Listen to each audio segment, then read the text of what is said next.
ഈശോ മിശിഹായ്ക്ക് സ്തുതിയായിരിക്കട്ടെ.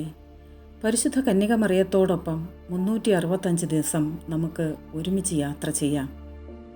ജനുവരി 10 മിഴിനീർ മാതാവ്. 1546 റോമൻ ഗിറ്റോയുടെ അടുത്തുള്ള മാതാവിൻ്റെ ഡെൽ പോർട്ടിക്കോ ഡി ഒറ്റാവിയ കുരിശടിയുടെ അടുത്ത് തെരുവിൽ അടിപിടി കൂടിയ 2 പേരിൽ ഒരാൾ മാതാവിനെ ഓർത്ത് എൻ്റെ ജീവൻ രക്ഷിക്കണമേ എന്ന് കെട്ടിപ്പിടിച്ച് അപരനോട് യാചിച്ചു. പക്ഷേ അയാൾ അത് ചെവിക്കൊള്ളാതെ പിറകിലൂടെ കുത്തി പരിക്കേൽപ്പിച്ചു. അപ്പോൾ മാതാവിൻ്റെ സ്വരൂപം 3 ദിവസം കരഞ്ഞു.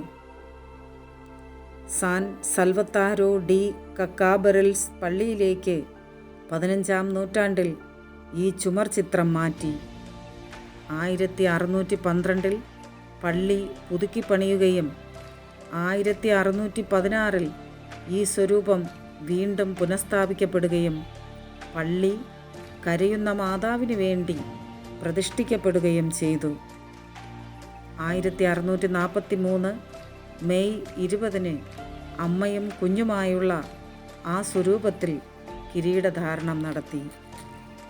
പ്രിയമുള്ളവരെ, എല്ലാവരെയും പരിശുദ്ധ അമ്മയുടെ അനുഗ്രഹം ലഭിക്കുന്നതിനായി ഞാൻ അമ്മയുടെ തിരുമുൻപിൽ കാഴ്ചവെച്ച് പ്രാർത്ഥിക്കുന്നു. Ave Maria.